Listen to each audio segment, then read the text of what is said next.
Hello and welcome to Fantasy Premier League, the D in its journey. This is me at the end, well, almost at the end of Game Week 10, looking ahead with my early thoughts to Game Week 11 and what I'm expecting in the week, the penultimate week before. Potentially I'm going to play my wild card in Game Week 12 and the things that have really caught my eye. This has been an interesting round of football so far in the Premier League. There's been some shock results that we potentially did not see coming, or some of us might have seen coming.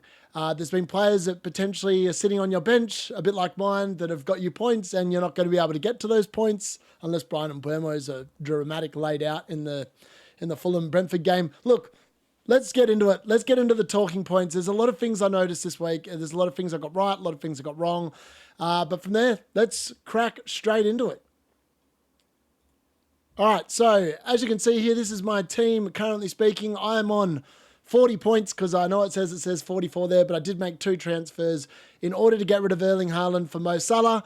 And in reality, that move has paid itself off. I mean, because in reality, if I hadn't have made that move, I probably would have captained Haaland and he would have got me 4 points.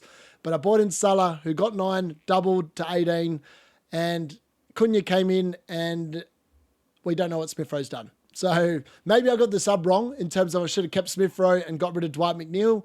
But on reflection, you know, it was the Southampton matchup. I was playing that, and unfortunately, it just didn't pay off for me. So let's just have a quick look at the team and what's been working so well this week. So David Raya finally got at least a couple of points. I mean, Arsenal's expected goals in these games, I wouldn't be too concerned. Like, they haven't been playing very well, but like, the XG in this game, like, conceded. Like, look at this. So in the last 6 weeks, it's been 0.53, 0.85, 1.82. They definitely deserve to concede there. 0.65, 0.32. Like, since game week 6, other than one game where they definitely should have conceded, they've been super unlucky. Like, the underlying data of, like, whether Arsenal are going to keep clean sheets is there. It's just they're not doing it. So, look, David Raya, he's still in the team. He's going to be there until at least the wild card. Then I'll probably reassess. And this comes down to the point of, do you actually need to spend money in your defense? The longer it goes on, the more I think that you don't need to. And look, Trent Alexander-Arnold, he's, again, taking 7 million up on my team. And the last 3 weeks, just frankly, haven't been quite good enough. 2, 1, and 2. I mean, he's got Villa up next, and it's hard to see a clean sheet there. Then they've got Southampton away, which is where you really want him, which is potentially why I've still got him in my team. But then if I'm wildcarding, do I keep him? Because then he's got Man City and Newcastle to follow. It's not the easiest run in the world. I mean, I quite like it from game week 15 onwards again, but I think that's something you could definitely look at. I don't know. I just don't think there's very much value in the defense this year. I think you could probably play it pretty cheap and get pretty similar points week to week. 8 Nori, unfortunately, was disappointing.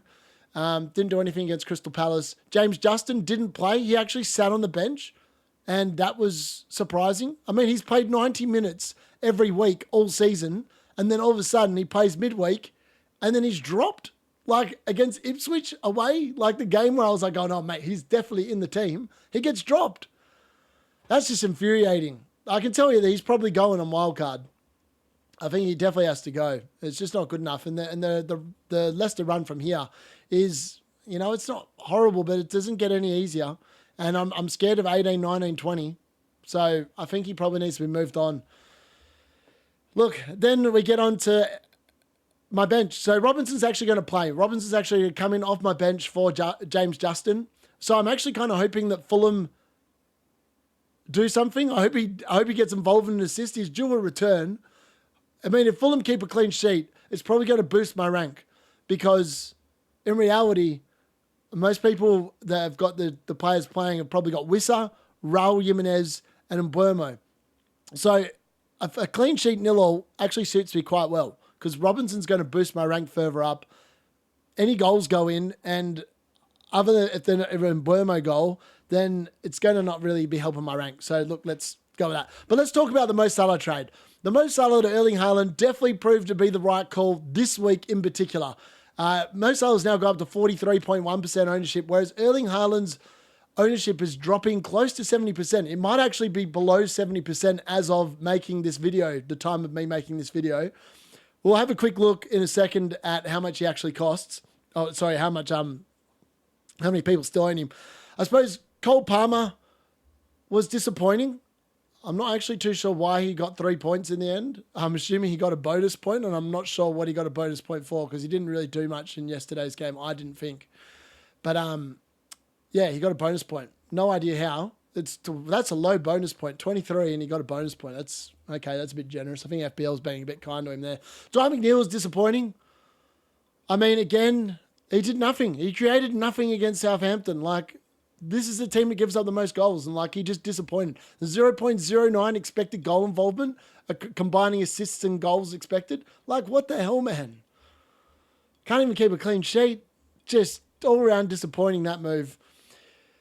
Ollie Watkins, again, he was pretty anonymous in the Tottenham game. I mean, he had an expected goal of like 0.46. You know, he probably could have made something. He did have one pretty good chance, and he just sort of fluffed it wide. And normally you'd expect him to score those ones, but look, he's probably going to drop in price this week. So yeah, I just think that's a little bit disappointing. Cunha on his debut, fantastic stuff. The Wolves assets, Strand Larson, you couldn't go wrong. And look, Cunha is definitely in the, as far as I'm concerned, if I'm picking an early captain choice right now, it's Cunha next week. Southampton at home, there'll be goals in that game, and he looks so dangerous against Crystal Palace. I can see him definitely popping off again and potentially getting even more returns. So definitely something to keep an eye on moving forward this game week. And then my mate, Chris the Woody Woodpecker, he just continues to deliver. What a differential he has been for me. I mean, people were wondering whether the run is over. He's almost 20% owned now, but like, yeah, like he did well against West Ham. They've got Newcastle at home. The good thing is that when Nottingham Forest are scoring, Chris Wood's generally involved, like with the goals. Like he's scored a huge percentage of their goals. I just don't like the games after. I mean, the Arsenal away, the Ipswich at home game looks amazing, but then the other games look pretty tough, like Man City away, Man United away, Aston Villa at home. They're just not very good fixtures. I mean, he has risen to 6.5 million. So, like, do I just long-term hold him and then pick 8 really good attackers so when he does have these hard weeks, I just don't play him? I mean, it's hard to overlook him at this point. He's returning every week bar 3. So, more often than not, he's scoring and contributing. I don't know. I mean, Southampton away, he did nothing, which is quite ironic considering that, yeah, he's just been so good. I mean, he is outperforming his expected goals by an absolute bucket load. So that is the caveat there. But look, the one disappointing thing, as you can see there, is Morgan Rogers sitting first man on the bench. I got it wrong this week. Dwight McNeil really should have been sitting on the bench. And Morgan Rogers should have been on. He's probably staying on the bench next week as well because Liverpool away is not going to be an easy fixture. And I think they'll probably shut out Villa based on what I saw against Spurs last night. But look, the run for Villa's, it's one of them weird ones. But, yeah. Look, we'll get into my transfers that I'm going to do this week, my one transfer. I'm not making any more. I'm not taking any more -4 hits. So at the moment, I'm currently, and I did say I expected a little bit of a red arrow, and I'm on track for a little one. I don't think I'm on track for a big one. I mean, if Robinson pops off tonight, I might actually end up about the same. So I'm on 140,103 as of currently speaking, 628 points in total. It's not the worst result, and I did take the -4. So if I had the extra 4 points, I probably haven't lost any ground at all. So it is what it is. I really wanted to make that trade. I wanted to back in what I saw, what my gut feeling was, and that was getting rid of Haaland. And I think it's going to pay off. So yeah, let's talk through some of my thoughts from the week here. So obviously, Erling Haaland, I think the underlying numbers and the fact that City just aren't playing that well. I mean, there is one caveat to this. Kevin De Bruyne was in the squad. So if he's back and he comes back in, you would expect that the chances for Haaland and his goals are going to go back up. That's all I'll say on that. Until Kevin De Bruyne is back fully starting in that lineup, his goals are probably going to be pretty similar to what we've seen over the last 4 or 5. I mean, he could probably just dump a hat-trick on our asses this week, but we'll just have to wait and see. Solanke finally delivered for his owners. I mean, 16 points, man. That's massive. 2 goals, an assist, and 3 bonus points. That's hard to believe. I'm sure he got 3 bonus points, surely. I'll double check that. We'll go into the transfers thing. So you'll notice here, as soon as I flick over here, when we go to the transfers, I've already made my my transfer, sorry. So I got rid of Ollie Watkins. Ollie Watkins was dropping overnight, and I didn't want to be involved with losing that because I'd actually bought him at 8.9. If I'd allowed it to drop, I would have had to sell him for 8.9 rather than the 9 mil. And for a 1-week punt, I think Dominic Solanke is the move. Now, as you can see there, he's in my team.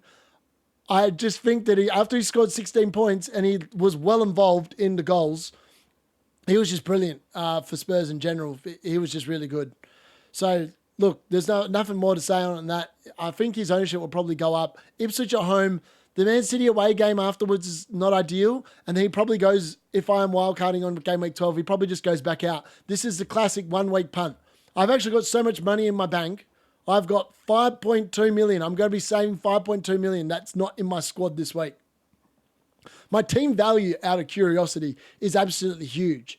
So I'm actually on track to have about 104 million rated squad when I actively spend this money, which is kind of insane when you think about it. But look, that's where I'm at currently.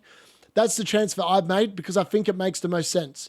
Now, Palmer and Rogers are yellow flagged here. There is no way either of them are missing. Cole Palmer just copped a stud to the knee from Martinez very late in the game. It was nothing more than a knock. He will definitely be 100% fit. I don't even know why they put a yellow flag on him. And the same for Morgan Rogers. He could have continued on in that game. Son also came off early for Tottenham, but he definitely could have carried on as well. So if I was owners of any of them, like I'm obviously owners of these two, I'm not concerned about them other than the fact that Rogers will definitely be starting on my bench. That Liverpool away game, I just don't really fancy Villa's chances of getting much from that game based on what I saw against Tottenham yesterday.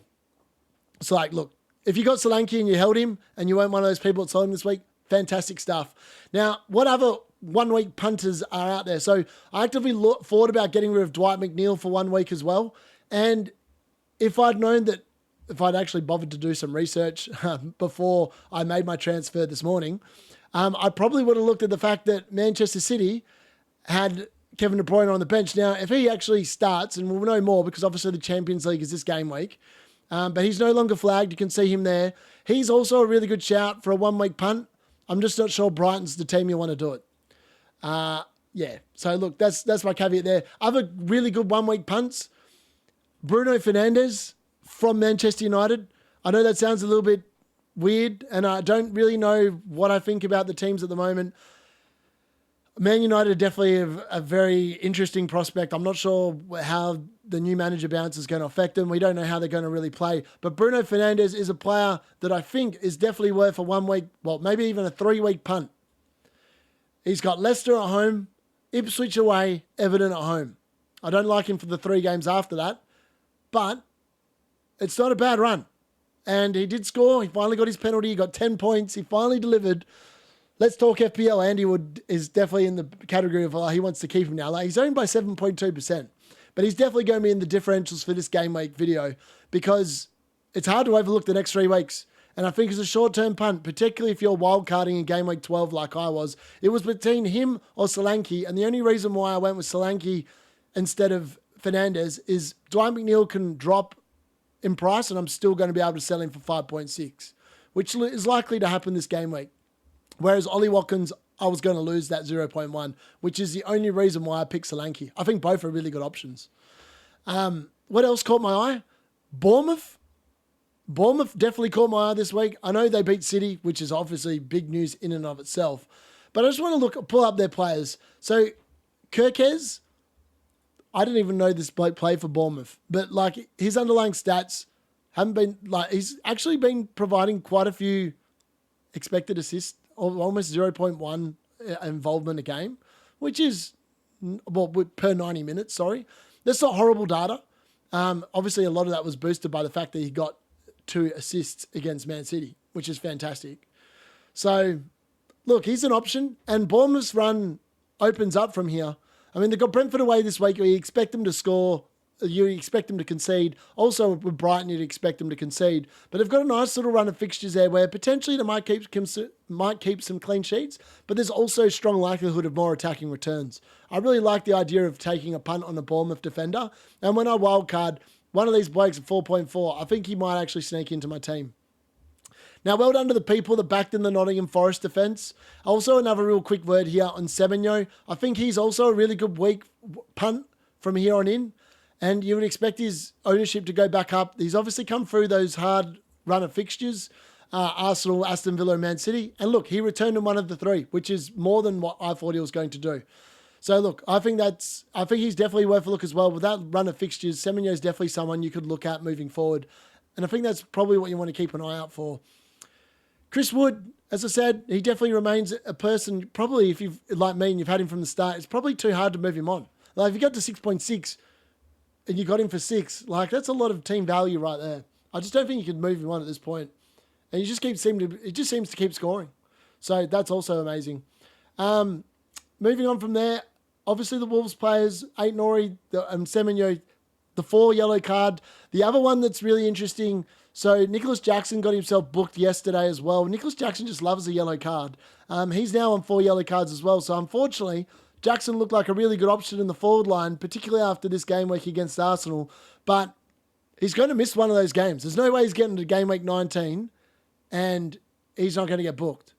Like, in my mind, hopefully, if he gets booked against Arsenal, which is likely, he misses Leicester away, which is annoying.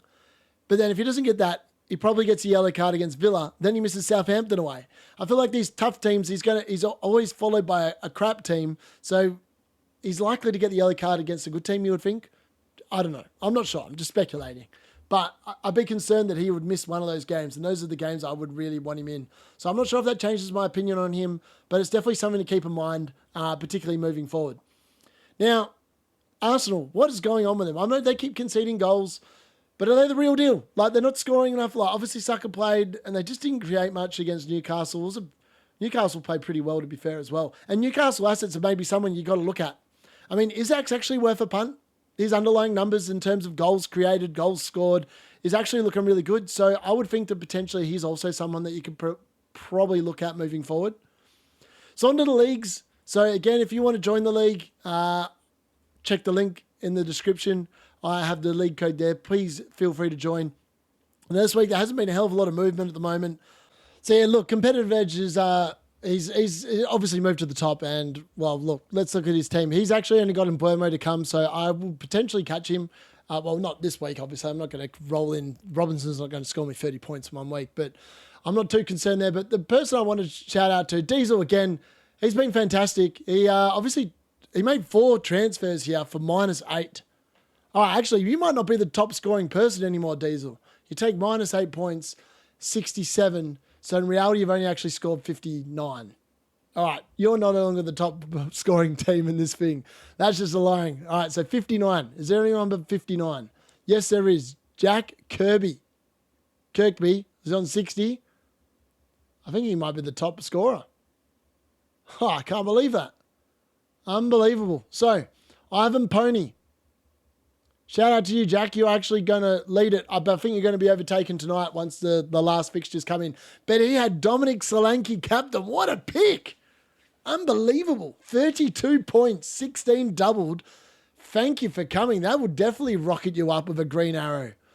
100%. Ivan Pony, Jack Kirkby. Well played, buddy. Solanke captain.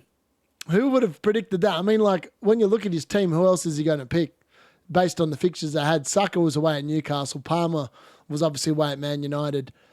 Solanke at home against Villa is a risky pick, but hey, you can tell this dude's a Tottenham fan. Kulusevski, Maddison and Solanke. And how lucky is that? They all bloody returned. Very impressive, Mr. Jack. Very impressive. Well done, buddy. Moving on to the head-to-head league. That was obviously a little bit more, that's actually still ongoing. I think potentially, I've got Jono covered pretty easily here. He's got 3 players to play. I mean, Wissa would need to score a hat-trick here. He's obviously going to get Motors' score there off the bench for Thomas, who didn't play. I think he's going to be easily accounted for, even with my -4. I'm 17 points up, so it should account for him pretty quickly, I think. And look, there's not going to be much of a change there. I'm currently 2 games clear on top, and it looks like it's going to stay that way moving into this game week, even though I've taken -4 again. So that's the 3rd week in a row. Well, not 3rd week in a row, but 3rd week this season where I've taken a -4, and I've still somehow come out with a win. All right, moving on from there. So look, some of the other things that I want to look at, the FPL challenge. This, well, let's be honest. I don't know, 50 points. Is that above par? I don't know. 46,214. 81 points. So it's over this series. So 50 points. Yeah, I don't know.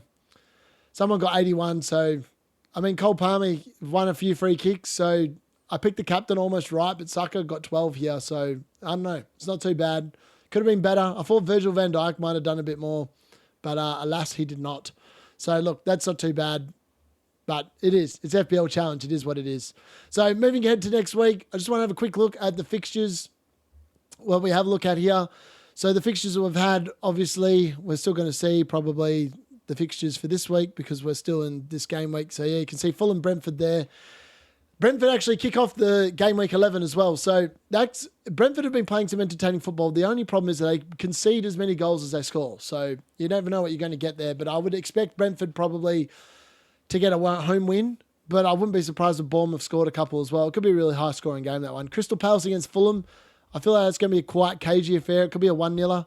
West Ham against Everton. This could be anything. West Ham's defence is poor. I mean, like, I'm holding on for Dwight McNeil one more week, man. He needs to deliver something. Is next week the week? I bloody well hope so. Wolves against Southampton. Another really good fixture. Southampton, I know, finally got a win. Congratulations. I think they're off the bottom of the table.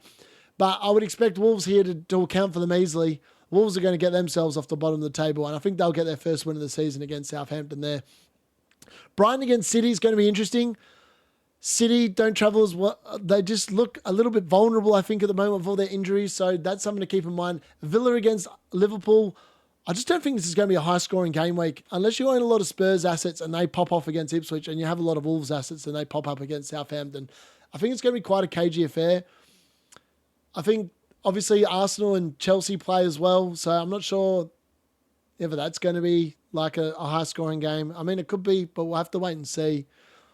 I just think it's like these weeks have been like quite a lot of scoring weeks the last few weeks, but the average this week's going to be higher than last week. But, yeah, just something to keep in mind. Obviously, a lot of people relying on Haaland to do something, and he just hasn't been doing anything. So if you're on that boat, you probably should look at actually getting rid of him, to be fair. Liverpool as well, Luis Diaz, again, just hasn't been getting the mustard done. And I think his price is dropping as quick as it rose. So that's interesting to note. So I'd keep that in mind as well moving forward. And Newcastle are a team I quite like, but they're playing Nottingham Forest. Nottingham Forest defend really well. So take that with a pinch of salt. I think maybe if you're going for Isaac, you might be better off holding on to game week 12. I think that's probably the play from here. And yeah, look, let me know in the comments what you guys think. Hopefully you've enjoyed this video. I'm trying to get these all out. I am actively going away on holiday this week from Wednesday through to Sunday. So the videos, I'm trying to make them all prior to leaving and then just scheduling them to come out. There will be no live stream at all this weekend. And I'm actively away on school camp the week after. So the Game Week 12 videos, I will be wildcarding unless I tell you how in a post that I'm not. But yeah, get in touch, let us know, respond to my posts and stuff. And if you haven't already, please press the subscribe button. Hopefully you've enjoyed this preview for Game Week 11 and my thoughts about what I saw in Game Week 10. That's the D in it out. Thanks for watching.